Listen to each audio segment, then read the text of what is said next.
حالا فکر کردی چی میتونه یه بچه لکنت زبون خجالتی گوشه‌گیر رو که توی کوچه‌های وحشتناک بروکلین مدام کتک می‌خورد و تحقیر می‌شد، تبدیل کنه به مخوف‌ترین و ترسناک‌ترین موجودی که تا حالا پا به رینگ بوکس گذاشته؟ اگه فکر می‌کنی داستان مایک تایسون فقط یه داستان معمولی از 0 به 100 رسیدن یا همون رویای آمریکایی کلیشه‌ایه، همین الان باید بهت بگم که سخت در اشتباهی. ما اینجا نمی‌خوایم از اون حرفای انگیزشی زردی بزنیم که همه جا شنیدی. قراره بریم توی تاریک‌ترین و عمیق‌ترین لایه‌های ذهن کسی که بهش میگفتن بدترین مرد روی کره زمین. تا حالا به این فکر کردی که اگه اون همه خشم، اون همه درد و اون همه تحقیر که مایک توی بچگی کشیده بود توی مسیر درستی هدایت نمی‌شد، امروز دنیا چه هیولایی رو به خودش میدید؟ بیا صادقانه با هم حرف بزنیم. اگه تو جای اون بودی، اگه توی محیطی بزرگ می‌شدی که هر روزش با ترس از مرگ و دزدی و خیانت گره خورده بود، فکر می‌کنی باورت به خودت رو از دست نمیدادی؟ مایک تایسون دقیقاً همینجوری بزرگ شد، توی دنیایی که ضعیف‌ها یا باید می‌مردن یا باید راهی پیدا می‌کردن که بقیه رو بترسونن. مایک راه دوم رو انتخاب کرد، اما نه فقط با مشتای سنگینش، بلکه با ذهنی که تبدیل شده بود به یه اسلحه کشتار جمعی. تا آخر این ویدیو همراه من باش، چون قرار چیزهایی رو برات باز کنم که توی هیچ بیوگرافی دیگه‌ای نمی‌شنوی. چیزهایی که بهت نشون میده چطور مایک تایسون نه تنها رینگ بوکس، بلکه کل زندگیش رو به یه بازی روانی پیچیده تبدیل کرد که حریفاش قبل از اینکه حتی اولین مشت رو بخورن توی ذهنشون شکست خورده بودن. و قبل از اینکه بریم سراغ بخش اصلی، همین الان دکمه سابسکرایب رو بزن و این کانال رو دنبال کن، چون قراره مثل این ویدیو داستانهایی رو برات تعریف کنیم که رگ خواب موفقیت و قدرت رو بهت نشون میده و قول میدم بعد از دیدن این ویدیو دیگه هیچ وقت به شکست خوردن مثل قبل نگاه نکنی.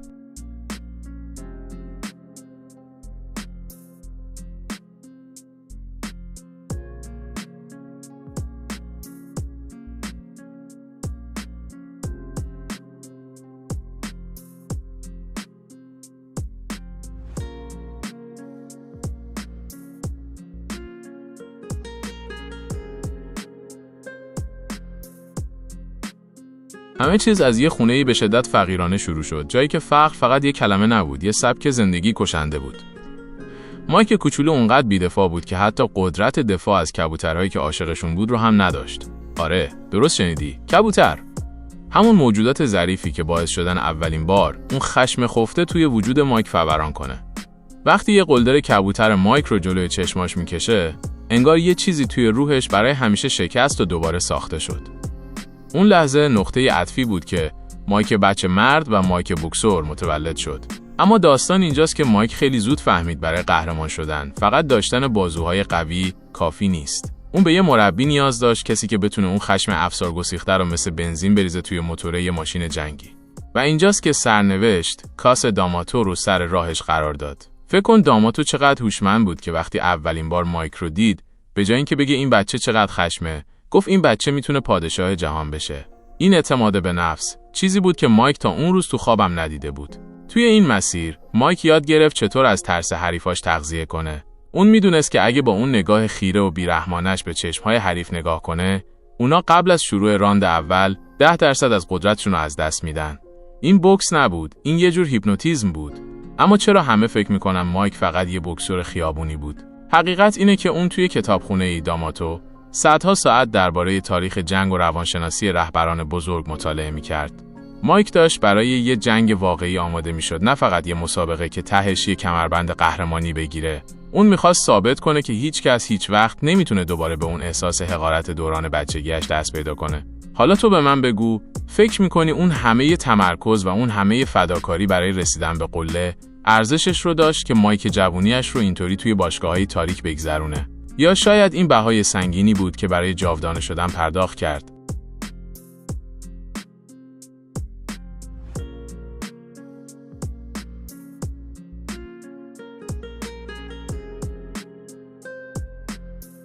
وقتی مایک به اولین قهرمانی جهان رسید و تبدیل شد به جوانترین قهرمان سنگین وزن تاریخ، دنیا انگار منفجر شد. همه مات و مبهوت بودن که چطور یه آدم میتونه انقدر سریع و انقدر وحشیانه حریفاش رو ناک اوت کنه. اما دقیقاً همینجا بود که داستان مایک پیچیده تر شد. فکر کن به اوج قله برسی، تمام پولهای دنیا رو داشته باشی، همه بشناسنش و ترس رو توی چشمهای بزرگترین بوکسورهای دنیا ببینی. چی باعث میشه یه نفر توی اون نقطه همه چیزو به خطر بندازه؟ مایک تایسون با اون هوش عجیبش، همونقدر که توی رینگ نابغه بود، توی مدیریت زندگی شخصیش دچار طوفان‌های سهمگین شد. اون داشت با یه دشمن خیلی بزرگتر از تمام حریفای رینگش می‌جنگید، خودش. مایک همیشه میگفت که توی رینگ اون فقط یه نمایشگر خشمه، اما بیرون از رینگ اون فقط یه آدم تنهاست که دنبال عشق و آرامشی میگرده که هیچ وقت توی بچگی تجربه نکرده بود. این تضاد چیزیه که مایک رو از بقیه قهرمان‌ها جدا میکنه. اون هیچ وقت نمیخواست یه بوکسور خشک و خالی باشه. اون میخواست یه فیلسوف خیابونی باشه، کسی که درد فقر رو میفهمه و میدونه چطور میشه از خاکستر سوخته یه زندگی یه امپراتوری ساخت.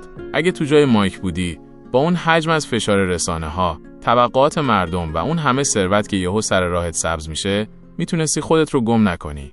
مایک توی دوره‌ای از زندگیش خودش رو گم کرد، اما جالب اینجاست که دوباره پیدا شد. اون دوباره یاد گرفت چطور با صلح درونیش روبرو بشه و حالا به جای جنگیدن با مشت، داره با کلماتش و با اون آرامش عجیبی که توی چهرهش می‌بینیم به دنیا درس میده. اون به ما یاد داد که قهرمان واقعی کسی نیست که هرگز زمین نمیخوره، بلکه کسی که بعد از هر بار زمین خوردن دوباره بلند میشه و این بار قوی‌تر و آگاه‌تر از قبل به مسیرش ادامه میده.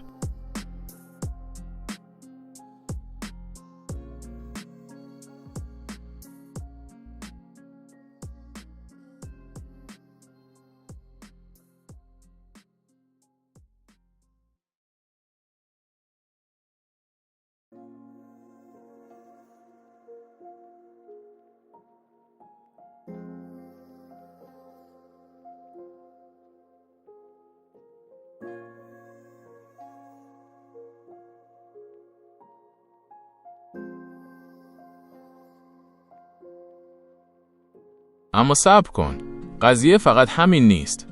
شاید فکر کنی همه اینها نتیجه یه استعداد خدادادی بوده، ولی بذار یه حقیقت ترسناک رو بهت بگم که کمتر کسی جرأت میکنه به زبون بیاره.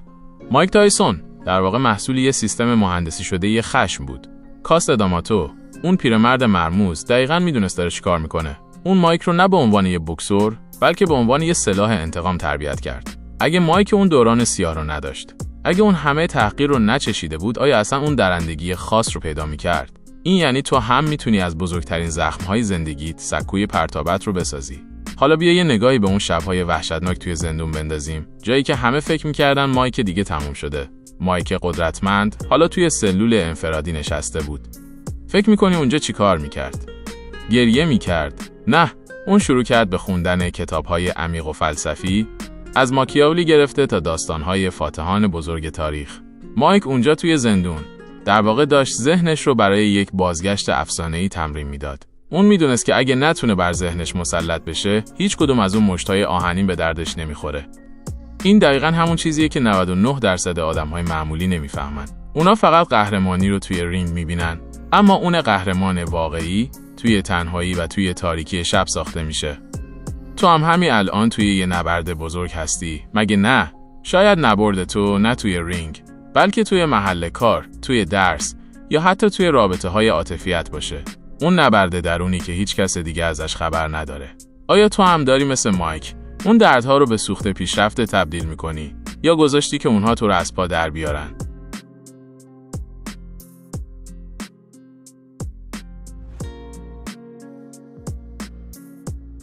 بذار یه تصویر واقعی از اون لحظاتی بهت بدم که مایک توی رینگ بود.